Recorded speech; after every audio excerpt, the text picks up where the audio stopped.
আসসালামু আলাইকুম everyone, welcome back to our channel everyday vibes. তো আজকের ব্লগে আমরা কোলান্টাতে কাটানো আমাদের সময়টা শেয়ার করছি। দিনটা শুরু হয়েছিল ডায়মন্ড ক্লিফ রেস্টুরেন্টে লাঞ্চ দিয়ে, এরপর ব্যাম্বু বিচে গিয়েছিলাম। লিটল কান্তিয়াং বিচে সানসেট দেখেছিলাম। মোমেন্টটা সত্যিই খুবই কাম ছিল। কোলান্টা খুব শান্ত একটা আইল্যান্ড, ক্রাউডেড না, স্লো ভাইব আর নেচার খুবই সুন্দর। সো আমরা আইল্যান্ড এক্সপ্লোর করেছি, বিচ সাইডে সময় কাটিয়েছি আর সিম্পল অ্যান্ড লাইফটা এনজয় করেছি। আশা করি তোমাদের অনেক ভালো লাগবে। তো সেদিন সকালে ঘুম থেকে উঠে আমি ব্রেকফাস্ট করতে চলে যাই। আমি আগের ভিডিওতে শেয়ার করেছিলাম আমাদের যে হোটেলে আমরা স্টে করেছি সেখানকার খাবার আমার তেমন একটা ভালো লাগেনি। তো তার অপোজিটে যে ইন্ডিয়ান রেস্টুরেন্ট ছিল সেখানে আমরা নাস্তা করে নিই, তারপর চেক আউট করে আমরা রওনা দিয়ে দিই কোলান্টের উদ্দেশ্যে। তো আমরা এখন কোলান্টের জন্য রওনা দিয়ে দিই। আর যেতে যেতে আমি কিছু ছোট ছোট সুন্দর ভিডিও ক্লিপ নিয়ে, অ্যান্ড আমার তো ভীষণ ভালো লেগেছে। ক্রাবির রাস্তাটা আসলে অনেক বেশি সুন্দর ছিল। মাঝখানে আমি একটা কফি ব্রেক নিয়েছিলাম, যেহেতু আমার সকালে চা খাওয়া হয়নি, আর চা না খেলে আমার মাথা অনেক ব্যথা শুরু হয়ে যায়। তো অল্টারনেটিভ হিসেবে আমি কফি খাই। তারপর আমরা আবার রওনা দিয়ে দিই।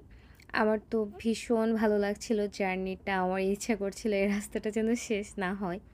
তারপর হচ্ছে আমরা একটা ফেরিতে উঠি। তারপর ফেরির সময় লেগেছে আমাদের 10 থেকে 15 মিনিট। এরপর আমরা কোলান্টায় পৌঁছে গিয়েছি। এটা হচ্ছে আমাদের হোটেল। আমরা যে হোটেলে ছিলাম হোটেলটার নাম হচ্ছে নিউ কোকোনাট বাংলো রিসোর্ট। আমাদের পার নাইট ভাড়া পড়েছিল 2000 বাত করে। তো ওয়েলকাম ড্রিঙ্ক দিয়েছিল। তো এটা হচ্ছে আমাদের রিসোর্ট। এখন আমি রিসোর্টে যাচ্ছি। আমার তো ভীষণ ভালো লেগেছে। আমি ইউটিউবের অনেক ভিডিও দেখেছি। তো এটা হচ্ছে আমাদের রুম। রুমটা ছিমছামের মধ্যে বেশ ভালো ছিল, আর সব ধরনের ফেসিলিটিস আমরা পেয়েছিলাম। এটা হচ্ছে একটা বাথরুম। বাথরুমটা অনেক বেশ বড় ছিল। এটা হচ্ছে রিসোর্টের বাইরের। আমি একটু হেঁটে হেঁটে ঘুরে ঘুরে ভিডিও করি। বেশ বেশ বড় ছিল, এবং তার পাশেই রিসোর্টের পাশেই ছিল হচ্ছে বিচ। বিচ রিসোর্ট তো আমার তো অনেক ভালো লেগেছে। আর এত কম প্রাইসের মধ্যে এত ভালো রিসোর্ট পাবো আমি আসলে কল্পনাও করি নাই।